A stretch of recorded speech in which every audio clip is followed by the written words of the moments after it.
Hello, everybody. Hello, hello. Hello. This is what we call an intimate crowd. Last week, or 2 weeks ago, we had 85 people in this room celebrating our 2-year anniversary. Now it's a little smaller. And you know why it's smaller? It's my fault. I 100% take the blame because I'm away next week. And then I'm away for the rest of July. So I wanted to make sure that I did this in July. So here we are. And I'm so glad that those of you who came out for this. This is great. We have some new storytellers telling stories tonight. We're super excited about that. So let me just give you the basics. So my name is Gary. Hi, everybody. There you go. Thank you. I have been hosting this is our 25th show. So yes, 2 years in 1 month. Every once a month, maybe stop yawning. Let's see. We do this to build community, right?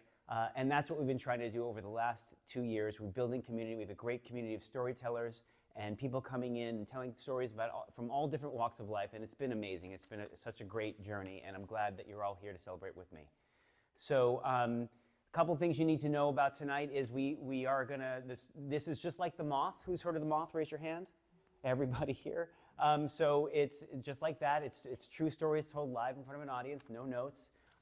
And these are the things that make this fun is that it's all about authenticity. It's about telling your story, something that's real to you. And that's what I've seen here.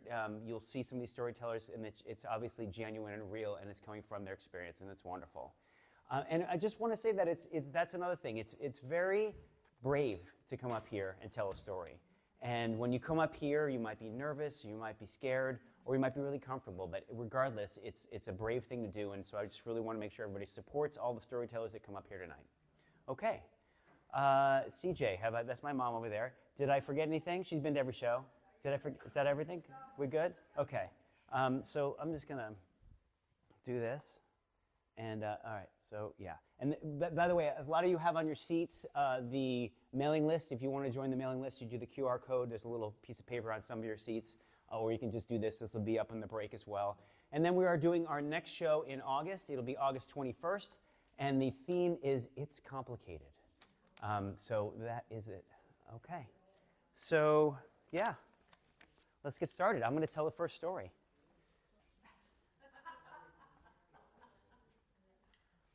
Okay. Are you talking over there? My wife and my mother are talking over there. Okay. That's my wife, by the way. She's fantastic. Everybody, big round of applause for her as well. Last week, I forgot to mention her. I got in big trouble. Okay. I am celebrating. In addition to doing this Story Slam, I'm celebrating something tonight. This is a personal record I'm going to be breaking tonight. And you are all here to witness it. So when I was growing up, I did not lie to my parents much. And I would always I'd always come clean with my lies if I ever did have one, and they caught me on it, except for one, which I've held on to for decades.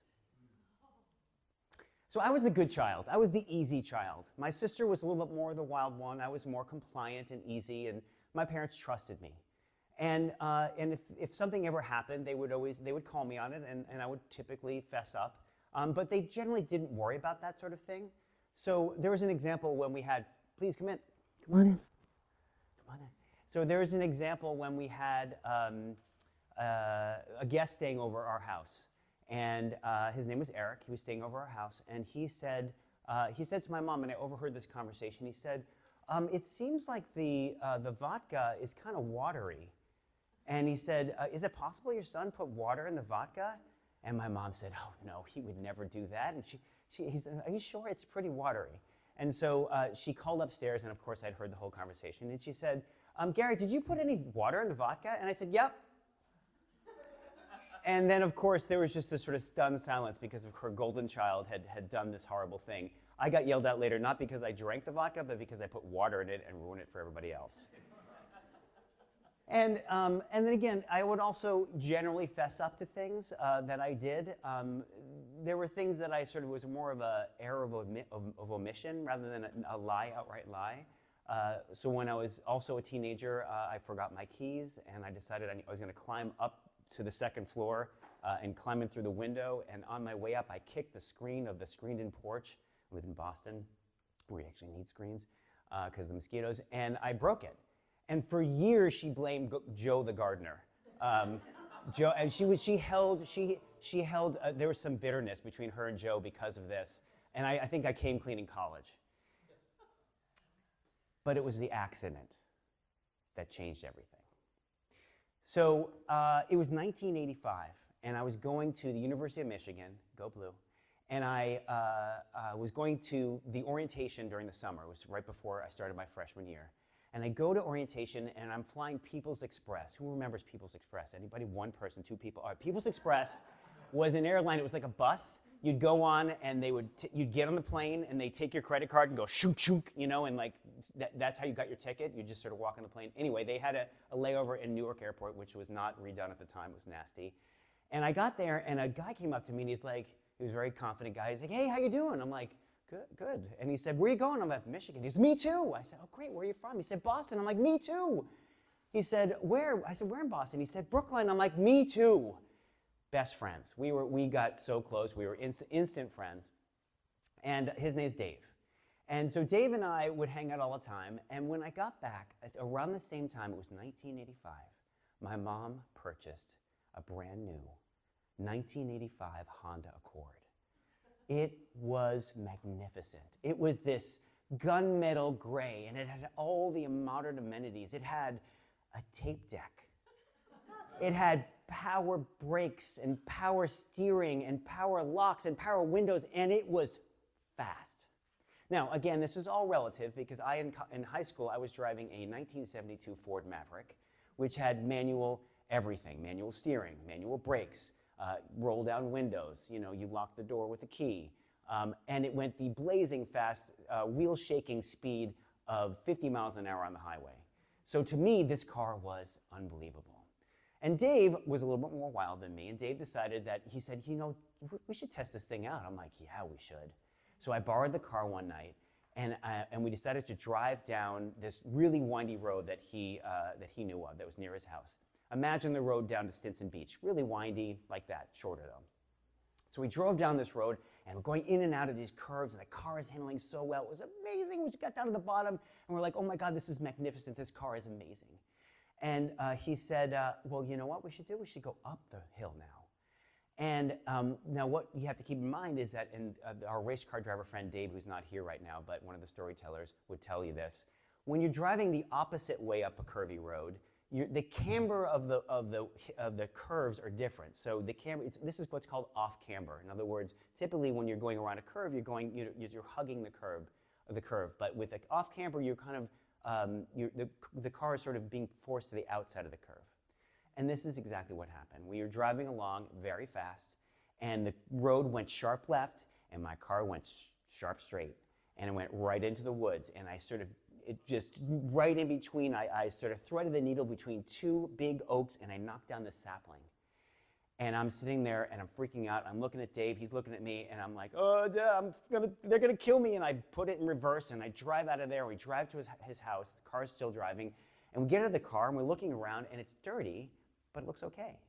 And so he gets a hose out, and we hose the car down, and it's got some dirt on it, and the only thing that happened was there was a cracked hubcap, plastic hubcap, because it was this fantastic brand new car. And so I was like, great, we got to come up with a story. So it just so happened there was a theater near us where they had overflow parking, and the overflow parking was not paved, and it had some rocks on it, and when it got really, really crowded, you kind of had to park up on these rocks. And so I said, oh yeah, I just parked up on the rocks, and I don't know what happened, and the wheel must have got stuck with a rock, something happened, whatever. And so she was mad, but she wasn't that mad because I was still being safe. Now, of course, years later, I told her that it was because I was going too fast and I hit a curb.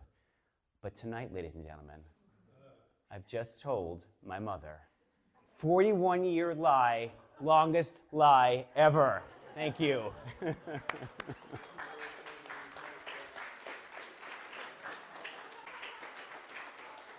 Did I ever tell you that? No. There we go. All right. 41 years, ladies and gentlemen. I haven't told anybody. Well, great. So that's generally the gist of what we're doing here tonight. So our first storyteller after me is going to be Lynn. We're going to have a big round of applause for Lynn, please. Okay. You put that on your shirt from there. There we go. All right. And I'm really short. And you're short. Okay, we're going to go like that. Okay. All right. The Stud was a gay bar in San Francisco's Castro district, but it welcomed everybody, including gender, non-binary.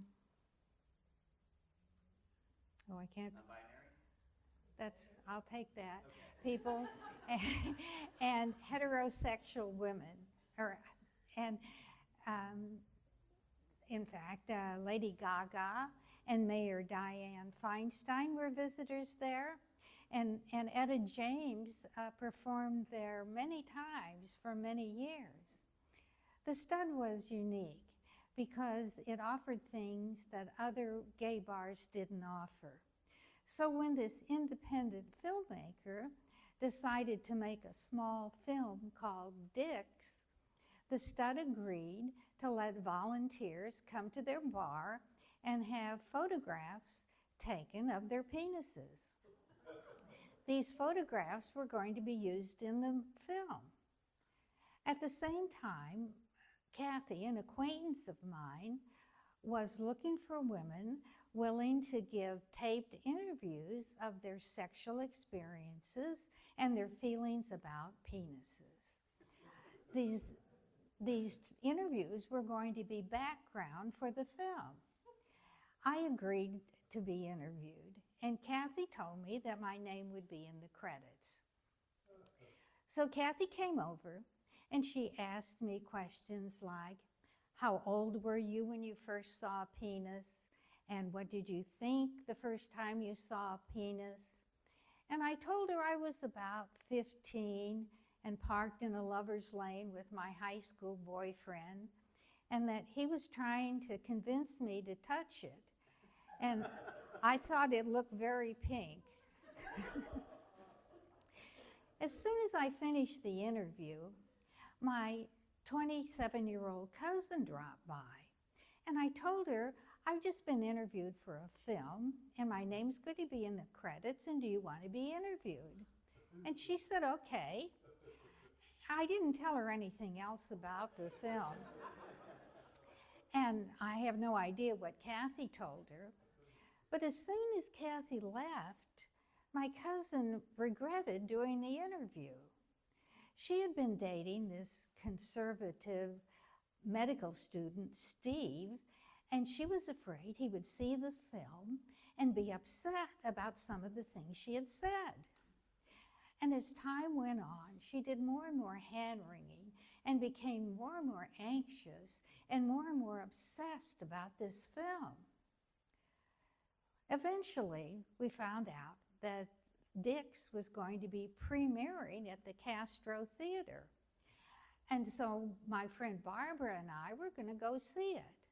Now, Barbara had just divorced her husband of 21 years, the only man she had ever had sex with, and she was interested in anything remotely sexual. My cousin came along because she wanted to find out if her voice was recognizable. So when we got to the Castro, we had over an hour to kill, and we decided to go get a drink, but every bar we stopped at was a gay bar. So finally we went into a bookstore, and I asked a female clerk if she knew of any place where the three of us could go for a drink. And she looked at me strangely and said, well, I suppose you could try Geraldine's. So we walked down to Geraldine's bar, secured a window side table, ordered drinks, and then my cousin and I went to the restroom. And while we were in the restroom, I noticed that women were hitting on my cousin. And it dawned on me that we were in a lesbian bar. Now, my cousin is very beautiful and a very kind person, and she didn't know what to do with all of this unwanted female attention, and she was becoming quite unnerved. Even when we went back to the table, women kept coming over and flirting with her. I guess they thought Barbara and I were a couple and she was there looking for a date.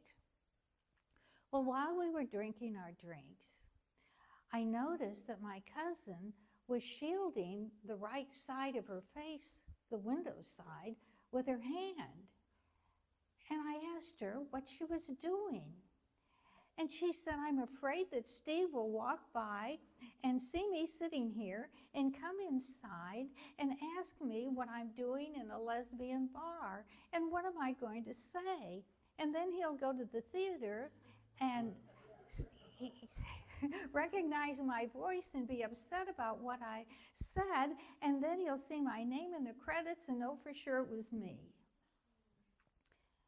And I said, you know, if Steve is wandering around the Castro at night and going to see a film called Dicks, you have far greater problems than anything you might have said in your interview. Well, we finished our drinks and we walked down to the theater. And Dicks consisted of what seemed like photographs of 100 penises. Some of them were quite exotic. I particularly remember one that was pierced with a golden arrow and connected to a chain. The women's voices were just a word here, a phrase there, maybe a laugh or a giggle, but none of the voices were recognizable. But our names were indeed in the credits. And Steve didn't seem to be in the audience, so disaster averted. But I don't think my cousin will ever trust me again. Thank you. Thank you.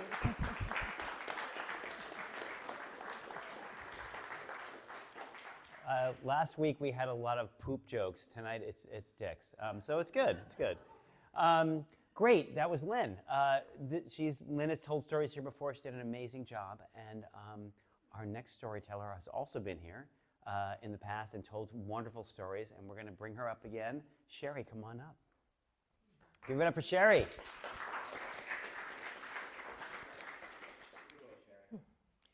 I grew up an unpopular, lonely kid. I only had one friend, and she was weird. I always looked forward to the summers when my family visited our relatives in Hazard, Kentucky. I loved my cousins, but they were all older, and they did not want to be around me. But during a visit when I was 11, just by chance, I met a cousin whom I'd never known about, Jane Rose. She was just 1 year younger than me, and I was so excited. Jane invited me over to her house and asked if I wanted to play on her Ouija board. I said, yeah, a friend of mine in class told me how to do it. So she got out her board, and we placed our fingertips lightly on the planchette. And I said, is there a spirit on the board? The planchette moved around until it framed the word yes. I said, what is your name? It spelled out Mike Collins. Now, I swear to God that I was not moving that planchette, and Jane swore that she wasn't either. So we were definitely talking to a real spirit. We had a nice long chat. Mike told us that he was 19 when he died of leukemia. I didn't even know what that was, so there's no way I could have made that up. He told us that he had a girlfriend named Barbara Baker, a redhead, who died soon after he did in a car crash when she was 18. He told us about his family and made predictions for our futures. He told me that I would marry a man named Doug Cater. Well, I've been waiting for 55 years. So, Doug, if you're in the audience tonight, come see me after the show. Well, at one point I asked Mike a stupid question. Would this Ouija board work if we turned it upside down? He went, ha ha, no. We were so embarrassed, but we continued talking, and me being an adolescent girl, and him being an older teenage boy who was probably cute. Well, naturally, I got a crush on him. So what if he was dead? I wasn't picky, and he was the only boy who talked to me. Well, as soon as I got home to Granny's house, I got out the phone book, intending to call every Collins listed and ask if they had a son named Mike who had died. I looked forward to telling his dad that we were in contact with him. Wouldn't he be thrilled at the chance to talk to his son again? Or maybe he'd be really mad, thinking it was a cruel joke, and he'd yell at me. In either case, I knew for a fact that my dad would kill me, so I chickened out. I'm so glad now that I did. Even so, Jane's mother never let her play with me again. Jane must have told her what we had done. I can just imagine her horror that this big city girl was corrupting her innocent baby. Hey, it was Jane's idea, but I'm sure she left that part out. Well, 2 years later, my parents bought me my own Ouija board.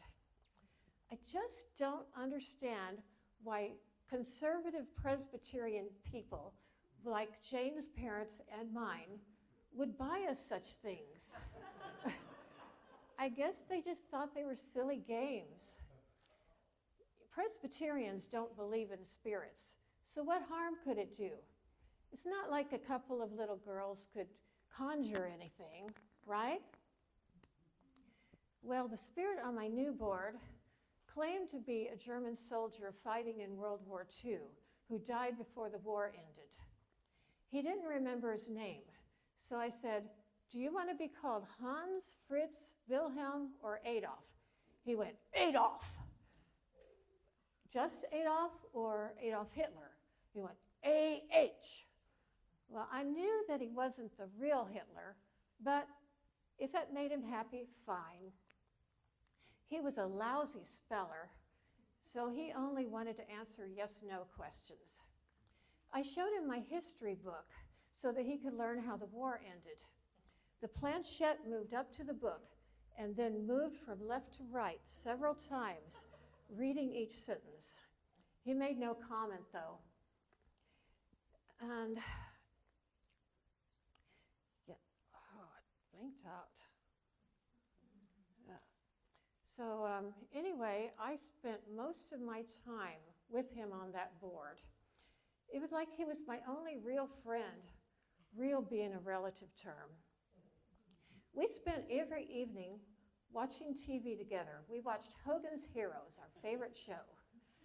It was tiring keeping my hand on that planchette the entire time, but I didn't want him to miss anything. I even took him to Granny's house the next summer. During the drive, I put the board in the window so he could watch the scenery. Now, you would think that my parents would have been concerned about my obsession with the board. Nope. But there was someone who was concerned. Our church youth pastor. He took us kids on a retreat where he preached about the evils of the occult. I mentioned that under my bed I kept a Ouija board, a Kabbalah game, 2 decks of tarot cards, and several books on astrology and palmistry. He cried out, "Demons are dancing around your bed every night. You must destroy everything." I didn't really want to, but I did, and I immediately regretted it. I liked my books and my tarot cards. I really didn't miss Adolf, though. You know, he was actually really boring. But Mike had been cool. You know, it never occurred to me to try to summon Mike on my board. Oh well. By the next year, I had lost interest in communicating with the dead. Live boys were much more fun. I made some human friends, and life on the mortal plane became much more interesting. These days, I treat spirits like I treat bees. I don't bother them, and they don't bother me.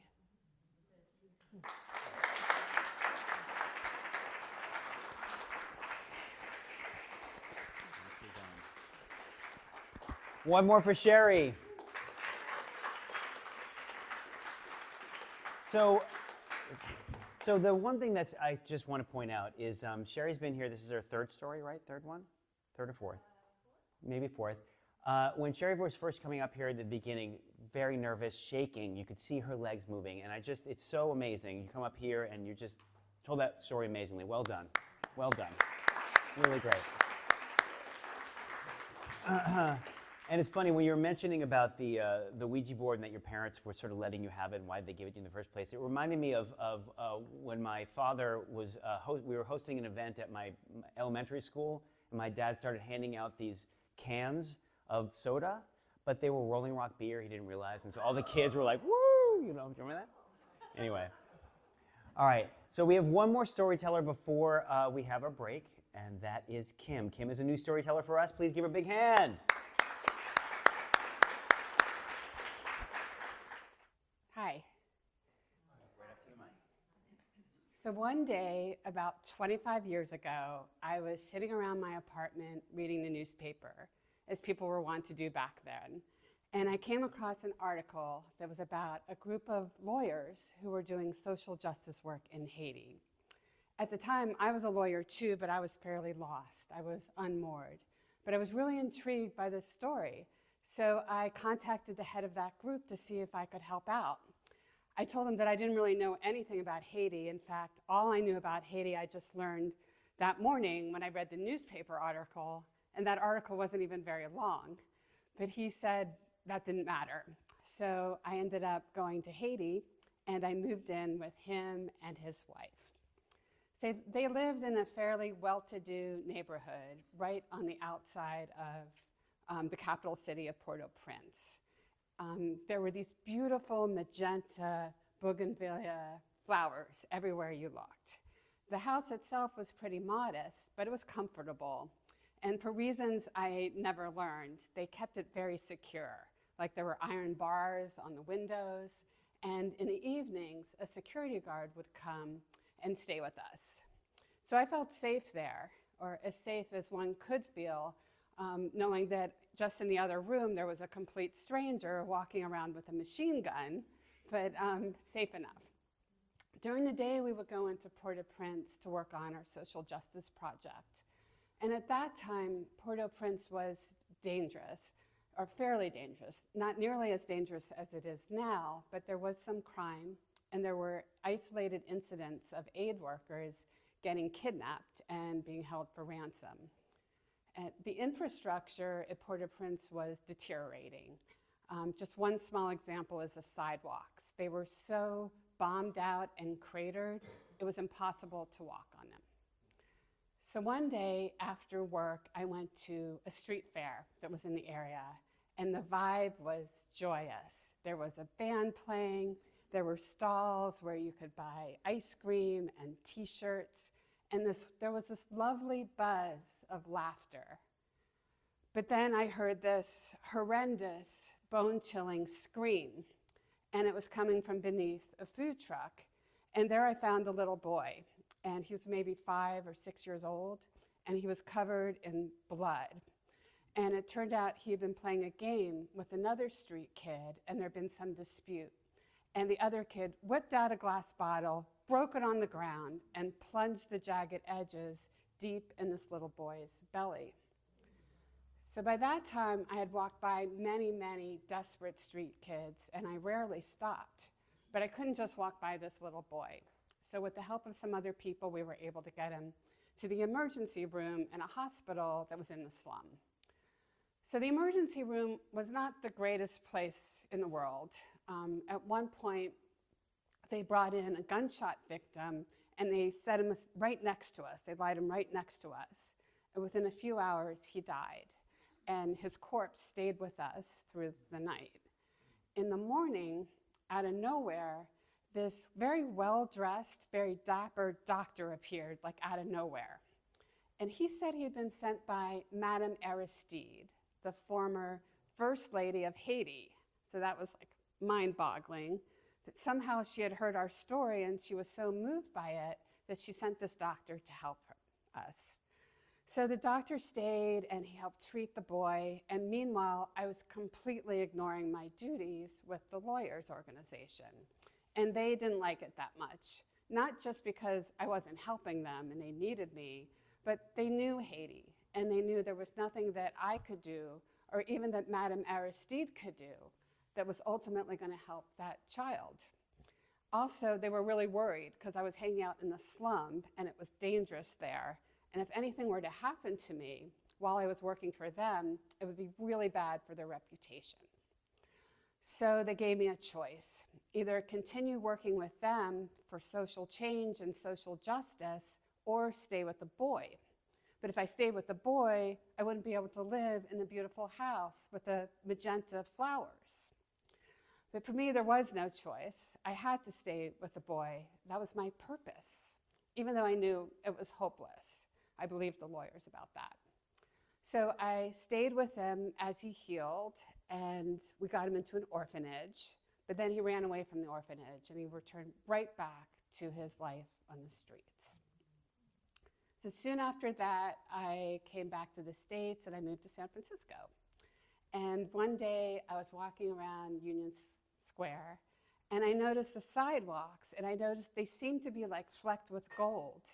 And they were so sturdy beneath my feet. And I marveled how different this sidewalk was from the crumbling sidewalks in Port-au-Prince. And yet, that time when I tried to help that little boy was the first time in my entire life that I stood on solid ground.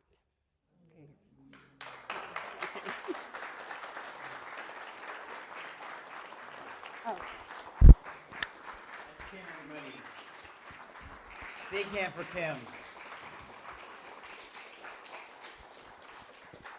Beautiful story.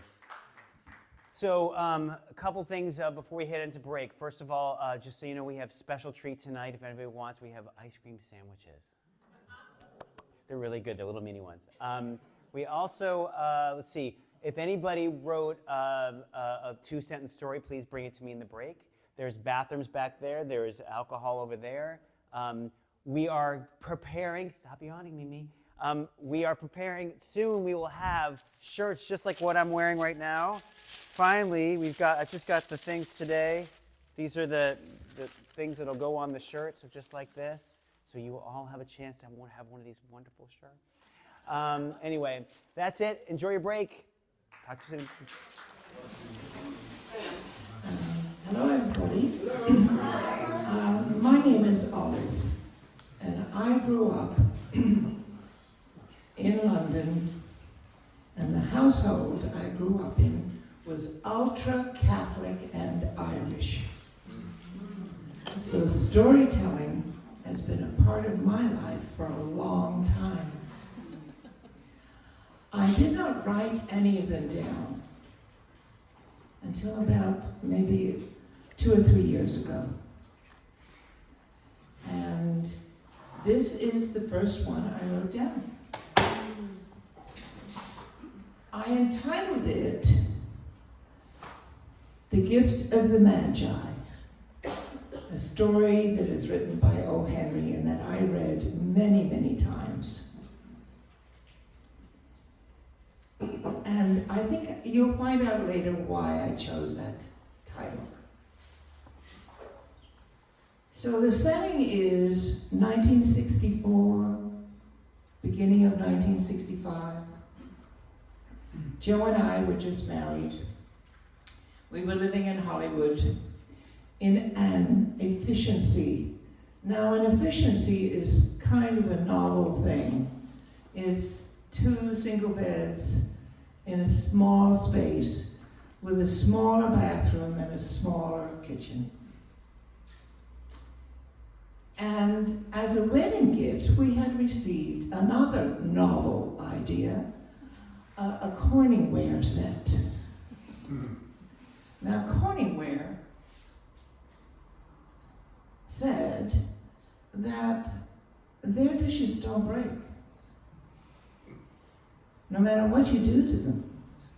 That's their reputation. Well, I read all the small print. And in the small print, there was this sentence: if you bring in the broken pieces of a Corningware dish, we will replace it. And so I put the broken pieces, because I cannot remember how I broke the dish. I go back and back in my memory, and there's no way I know how I broke that dish. I put the broken pieces in a bag, a brown paper bag, and I put them in underneath the sink, waiting for such a day. And that day arrived. Joe was at work, and I had found out, this is Hollywood, that there was a Sears, another novel idea, not that far away, within walking distance. So I grabbed the paper bag, brown paper bag, and I walked, found the Sears, found the Corningware department, and put the bag on the counter, and a young assistant asked, "What can I do for you, madam?" And I said, "I understand," with a lot of confidence, that you're going to replace the dish if I bring in the broken pieces. So she opened up the bag, and she looked at the bag, and she looked at me. And that was a face I did not want to see. So my confidence was seeping away.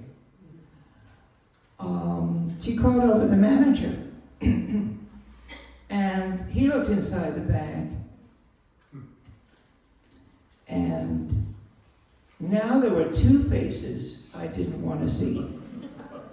So I wanted the earth to just open up and swallow me, because perhaps I read it incorrectly, or perhaps they just thought I was crazy. Anyway, he pushed the bag over to me to look inside. And I looked inside. I had grabbed the wrong paper bag from underneath the sink. I was so embarrassed. His words to me were, "Is this what you want replaced?" And inside the bag were a couple of potatoes that I was keeping underneath the sink. Now, he said to me, "Pick out any dish." We haven't laughed this much all year. So I did. And I realized, maybe not that long ago, that the reason that I picked the title of this story, The Gift of the Magi, is because it's a love story. And even though all of our novelties have gone, I'm going to refer to the Beatles song, "All You Need Is Love."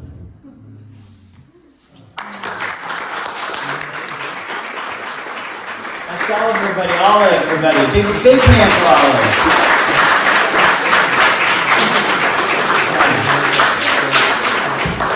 Very nice. Okay, so this is the point of the show. We're going to have a special guest come up. We're going to start with Alana, who has a very short story, she's told me. We're going to keep her to 2 minutes. So come on up and tell your story.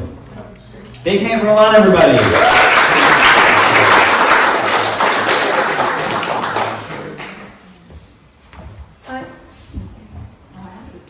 You might have to deal with my accent for a moment, but I'm sure you will figure it out. So the story is going like that. Listen to your mother. So I'm traveling with my son. He's 11 years old. And we try to discover California. And we are ending up in Point Reyes in Limiter at the hostel for the night.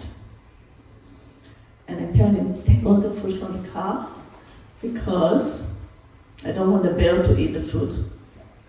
He looked at me, Mom, there are no bears here. Where are you from? And I said, just do what I say. So we go, we sleep the night. He took the food out of the car. And in the morning, we wake up, and the youth hostel is going berserk. And so what happened? There was a bear in the trash cans. What? There was a bear in the trash can.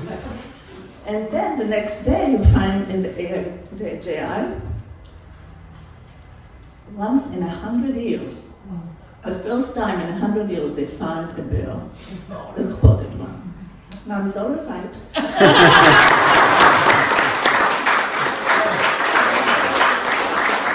Alana, off the cuff, nicely done. All right, excellent. So the bears. Rich, you have something to talk about. Okay, so we're going to have a new storyteller for us, but a veteran storyteller, I've been told. So we're going to have Garth come up and tell his story. Ready, Garth?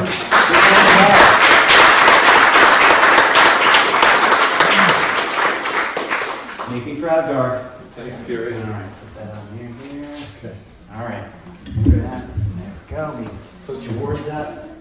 This has been so much fun. Well, I grew up north of Seattle in the woods. And when I was a boy, I loved water. I loved water in whatever form I could find it. When I was 3, it was mud piles. Mom couldn't take her eyes off me for more than a minute. I would be in the water. At 7, it was wading up and down the stream that ran at the end of our dead-end lane. At 12, it was racing my friends across the Sammamish River to the willow tree on the other side. I just loved water. When my dad announced at the end of my 7th grade year that we were going to take a trip across the country and we were going to camp the whole way, and we'd gone for several weeks, I was thrilled. And my first question was, can we swim? Will there be water? He said, yeah, of course. And we did. In lakes and rivers and streams and even canals. I got to swim practically every day. It was magnificent. When we got to North Carolina, we stayed with an old army friend of my dad's, and we hadn't been there at the house for more than 5 minutes when his son, who was just a year older than me, motioned me towards the door. We were almost out the door when his mom called out, "Where are you going, Jim?" Jim said, "Swimming, Mom." "Again? You just went swimming this morning, Jim. I swear, you boys are half fish." "Yeah," said Jim, "another half turtle. Come on, Garth." And we headed out into the woods. Jim took me to his favorite swimming hole. We had to walk about a mile through the woods. You know, we had a lot of trees in Washington where I grew up. Big trees, firs and cedars and hemlocks, but they all went straight up. These trees spread wonderful, wonderful arching branches and twisting, turning limbs, and there were several kinds of oaks and several kinds of maples and liquid ambers and elms, and it was wonderful. And there was moss hanging off the branches and wildflowers growing in the sunny places and ferns everywhere you looked. It was just like a wonderland. The air was thick with the smell. This wonderful wild forest. Well, we twisted and turned our way through the woods, and we finally got to the swimming hole. It was a cliff. We looked down about 25 feet to a beautiful, deep, clear pool. And there on the far side of the pool was a sandy beach. Growing at the very edge of the cliff was a big white oak tree. with a limb that stretched out over the water. And hanging from that limb was a rope. Jim said, "Looky here, Garth. I'll show you how you got to do it." He backed up down the trail, about 40, 50 feet. He said, "You got to get a running start." And they came running as fast as he could towards the cliff, and he jumped over, grabbed the rope, and went swinging out across the water. Up, and at the very top of the arch, he swung his feet up and fell down into that clear pool in a beautiful swan dive. When he came up, he tossed his hair back out of his face, and he looked up at me and said, "Well, that's how you do it. Now it's your turn." "Oh, okay, Jim. Okay." Well, I was sure I was going to die. But when you're 13, there's only one thing worse than dying, and that's looking bad in front of your friends. So I backed up down the trail, and I screwed up my courage. I put my eyes on that rope that was hanging there, and I went running as fast as I could, and I grabbed the rope and I swung out over the water, down and then up and up.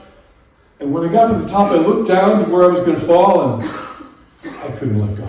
And I swung back. I swung towards the cliff, and I swung back, and Jim said, "Let go! Let go!" And I was hanging on for dear life. "Let go! Let go!"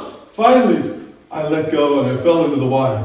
And when I came back up and tossed my hair out of my eyes, Jim was laughing. He said, "You done good, Garth, you done good. You looked half scared to death, but you done good."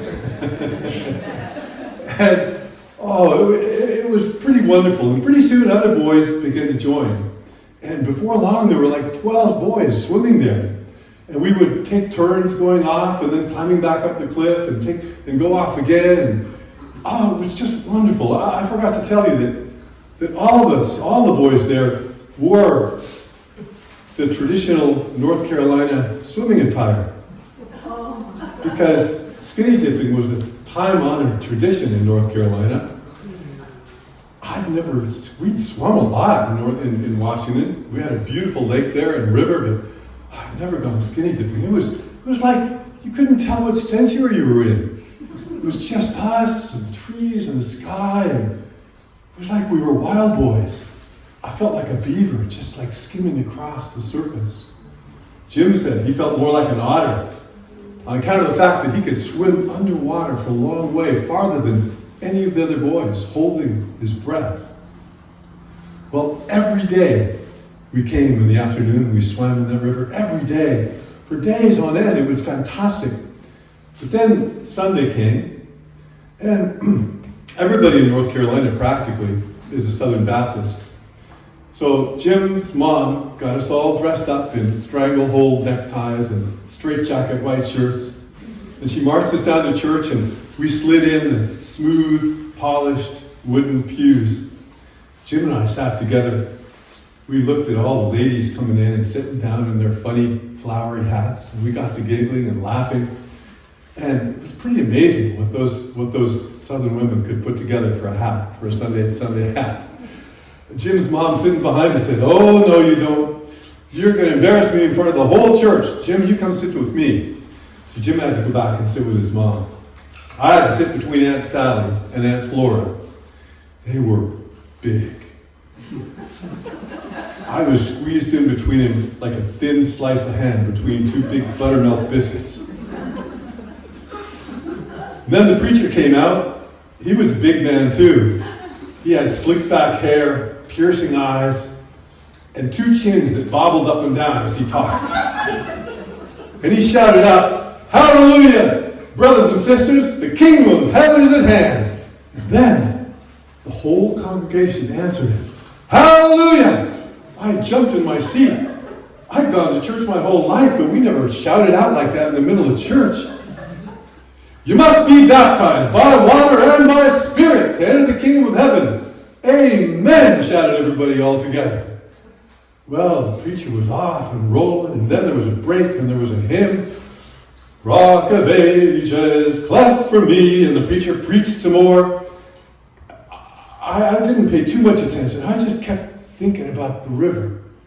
I couldn't wait for the whole thing to be over till we could get out of there and run through the woods and go down to the river and jump into that nice, cool water. It was hot, and sitting between Aunt Sally and Aunt Flora was even hotter. I was dripping with sweat. Well, the sermon was finally over, and then came the announcement, something about a baptism after service. I didn't pay too much attention, but on the heels of the closing prayer, Jim and I shot out of that church like two bullets out of a gun. We ran home. We made ourselves some peanut butter and jelly sandwiches and grabbed some of Jim's mom's chocolate chip cookies and then headed off into the woods.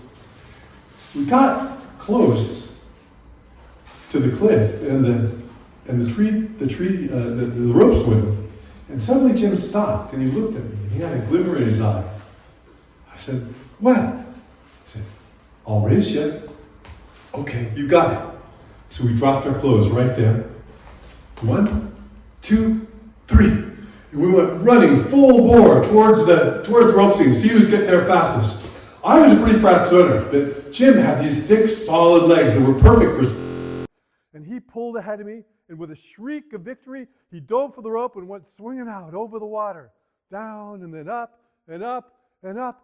And at the very peak of that arc, Jim let go of the rope and looked down to see where he was going to land. And when he did, what he saw was not what he thought he was going to see. For there, on the far side of the river, stood Reverend Dinks and about a dozen of the congregation performing a baptism. Well, Jim tried to grab the rope, but it was too late. The dove descended from heaven. Jim said he'd planned a graceful swan dive, but his body told him the only choice was a cannonball. Well, when Jim landed, the whole congregation got baptized all at once. But Jim never saw it. He never even came up for air. He was around the bend and out of sight. I was up on the cliff looking down, watching the whole thing. Those people, they looked like they'd seen a ghost. I realized, I thought about it, that Jim had looked a lot like those angels you see in the paintings, just floating up in the air with no clothes on. Jim picked his way through the woods and got back to me finally. And I was laughing and laughing. Jim said, "Shut up, shut up. My mom's going to kill me. Shut up." I kept laughing and laughing. And finally I said, "Jim, it's okay. You got what you wanted. You got the river dunking you wanted. And those people, they'll never forget that baptism as long as they live." Well, it's strange to say, Jim's mom never said anything. I don't think those people even recognized Jim. He really did look like an angel. Thinking about it now, years later, I realized that, well, there's not that much difference anyway between wild boys and angels, or between heaven and a rope swing on the river.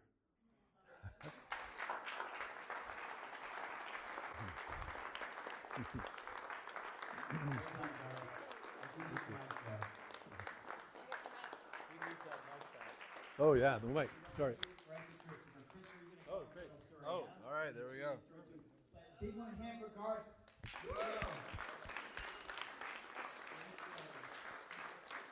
All right, this is Christopher. He just wrote his little thing on a piece of paper, and we're going to give him 2 minutes to tell a story. Man, I have to follow that up. Exactly. There you go. All right. Well, Garth got the crowd going. So, yeah, it was one night I was in Larkspur living in this apartment. It was right next to the woods, and I grab a blanket. I grab a blanket, and I put on my flip-flops, and I grab a water bottle, and on a spur of a moment, I go out in the middle of the night and just wander off up into the mountain. It was about 10 o'clock at night, and I walk up there and, up the street and up the lane, and just ran up the mountain and found a soft patch of dirt to just lay down on, and spent the night sleeping in the woods. And there was a man walking by with his dog in the morning, and I could sort of see the sun coming up, and I knew that was my cue to start moving again. And I thought, well, I could turn back or I could keep going. Had no wallet, no phone, and I just decided to keep going, and I spent the rest of the day walking, and made it all the way to Stinson Beach, and there was, then now I was getting pretty hungry at this point, so, but I had no money, so I went to the fellow who was working at that little Bayside cafe, and I asked him if he had anything for me to eat, and he was very quiet about it, didn't want his boss to know, but he went aside, he got 2 little burritos that were wrapped up, and he gave them to me, and I took him out to the beach, and I was eating my burritos on the beach, and I was still thinking, well, now I'm still 15 miles away from home, and it's the middle of the day, and I have no money and no phone, so what am I going to do? And there's this fellow, and he was looking out at the ocean, and I was sitting there, and I was all nervous. I was going to ask him for some money, but I was thinking, this is going to be weird, some kid asking him for money, and well, I finally got up the courage, and this guy turns around, he has this big, bright smile on his face, and I said, hey, can I have $2 to take the bus home? And he just reached into his wallet, grabbed $2, handed them to me, and then I sat at the bus stop, waited for the bus to come home, and gave my money to the bus driver, and made it all the way home, completed the circle. So there you go. Christopher.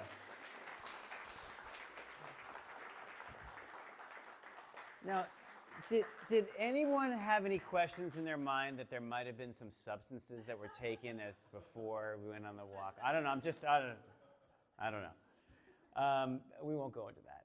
All right. Well, that was a great story. Thank you, Christopher. All right. We have one more story for tonight, and we're going to have our resident storyteller, our bear-loving, animal-loving storyteller, Rich. Big hand for Rich, everybody.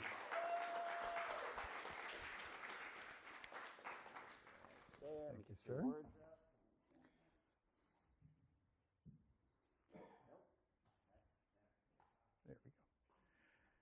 Well, many times I have come here and I've told stories of blissful spiritual communion with animals in the wild.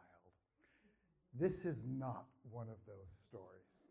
This is the story of the one time a wild animal has slashed open my flesh and left me bleeding.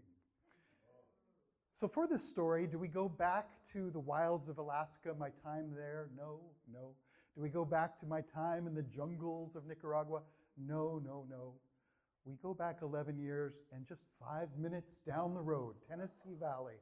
Tennessee Valley. And Tennessee Valley, as I hope all of you know, is this beautiful 2-mile walk out to the sea. It's lovely and often very crowded, but there's a hidden pond about a half-mile south, and you can't see it from the trail.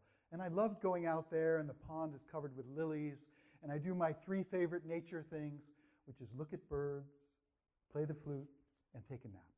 So I'd done those 3 things to my satisfaction, and I came to return, and I emerged from a line of eucalyptus trees into a long open field, and 200 yards away, there he was, Meleagris gallopavo, the wild turkey. So I'd seen a lot of turkeys before. I didn't think much of it, like, oh, there's a turkey. But immediately it started sprinting toward me, and they can go 25 miles an hour, and he was going full speed. So this turkey is sprinting toward me, looking kind of spastically engorged and making these manic chittering sounds. And on it came, and I thought, well, I think there's only 2 things going on here. Either I look like someone that feeds it and it's coming to me with exuberance, or we have a territorial dispute on our hands here. But what can a 20-pound bird do to me anyway? So I sat still. The gobbler came full speed, and then it just barreled into me, crashed into me, and bounced off. And then it ran into me again and bounced off. It was like a barroom drunk. It was just hitting me and bouncing off. And at first I just laughed. I laughed at the pluck. I laughed at the ballsiness of this bird taking on a foe that was so much bigger than it. But then it reached back a wing and snapped it at me at speed so fast I couldn't even see the wing. But it hurt. It hurt. And But I decided, oh, I'm going to go Gandhi on this one. I'm going to just be very Buddhist, and my calm is going to melt away the aggression of this bird. And I tried that. I'm from San Francisco, a city named after St. Francis, who allegedly had mystical communion powers with animals. I'm just going to St. Francis Gandhi. It was not working. It was not working. And at one point, the turkey got up close and uncorked a move that Bruce Lee would have been proud of. It jumped, and then when it caught a little air, it flapped once, so it got up to about head high. And on the way down, it raked me with its claws coming down. So this is a good time to remind you that the dinosaurs never did go extinct. Their genetic material lives on in the birds, and this turkey had distinct velociraptor qualities to it. And I looked down, and there was my pant leg ripped open with blood gushing out of my leg. And at this point, no more Gandhi. And I remember looking at the bird and saying, "You little fucker, you want to go? Let's go." So I had a jacket wrapped around my waist, and I spooled it up, and I snapped it at him. And I felt pretty bad because I could feel the thud of it hitting his little puffy muscled chest. And I love animals, and I'm whacking this animal, and I'm kicking him away, but nothing is stopping him. So then I decide, okay, I was on my bike in the country a long time ago, attacked by a dog, and I used a very, very loud voice, and it worked. So I just looked at the turkey, and I said, "Back the fuck off!" And I said that, and it looked like it had been hit with a niceness dart. It just, it got very calm, and it got very low to the ground. And then it started just picking at seeds and bugs, and we were friends, and then it just waddled away. So I went home with my bleeding wound, and I did some research on the interweb, and sure enough, it's a thing. In spring and summer, sometimes turkeys terrorize neighborhoods, and no amount of Gandhi is really going to do anything. This is male-to-male aggression, and even Gandhi, I think, isn't really going to break up two silverback gorillas who are fighting for alpha status, or two wolves fighting for alpha status, or even two stags in the autumn fighting. And if you ever see a battle like that, when it's over, there's peace. With the primates and in the gorilla culture, there's peace. Everyone kind of knows their role now, and we have a leader, and they relax. Same thing with wolves. When somebody wins, they kind of relax. So I'm thinking, okay, but I don't really want to fight with this bird, and I don't want your turkey ladies. And I also think the land, can't we share the land? But no, apparently the turkey did not think that. So the internet said, you have to get tough. So it suggested getting something like a broom, the soft side. You don't want to hurt the bird, but just with the straw side, give it a good whomp. And then it said, use a very loud voice to show that you're the boss. And then it also said that water has a profound effect in stopping them. So I gathered that information, actually talked to a ranger also about this, and he said, yeah, we heard about those turkeys, and if they don't change their ways, we're going to have to manage them. He said this little, and I thought, oh. So with that in mind, I recruited my beloved partner, Melissa, and her two children. This was 11 years ago. Julian, who obviously survived, so that's a spoiler, because he's there, was 11, and her daughter was 6. And we brought them to that spot, and I told them, everything we've taught you about respecting animals, we're going to do the opposite today. Everything's going to be the opposite. But seriously, hazing is kind of a compassionate act. When there's human-animal conflict, the animals are almost always going to lose.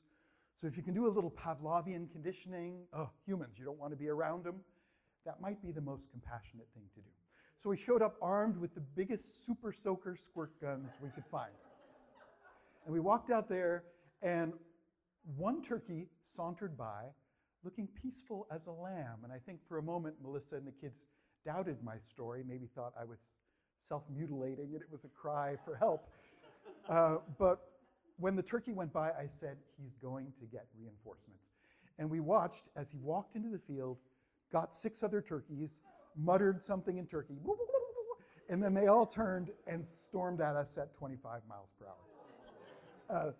And then when they got to us, I said, open fire, aim for the torso. So I still remember the thudding sound of these pretty strong streams hitting the puffy feathered chest of these birds. And immediately, they didn't run away, they didn't attack. It was the nice dart again. They all just got very tranquil. Nobody ran away. In fact, we stayed with them around us as they just grazed and they picked at seeds and they picked at bugs.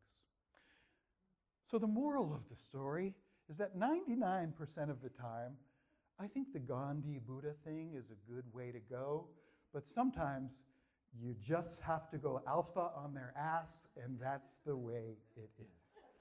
Thank you.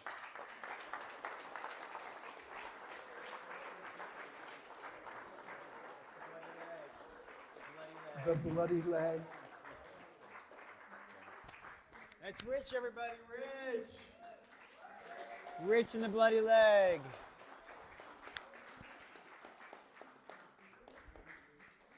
Okay, you have made it through number 25 of The Fly. Congratulations, everybody. We have a show in August 21st. We'll be doing It's Complicated. If you have stories, please let me know.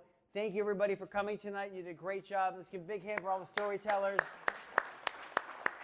Really great night. And the last thing I want to ask is when we're done, if the storytellers would come up, we're gonna take a picture. And one more thing, if anybody, CJ, we're still talking here. If anybody is looking for space, this space is often available for events and things like that. All sorts of fun things here. So please talk to Jules if you have any things you want to do here. Thanks, everybody. Good night.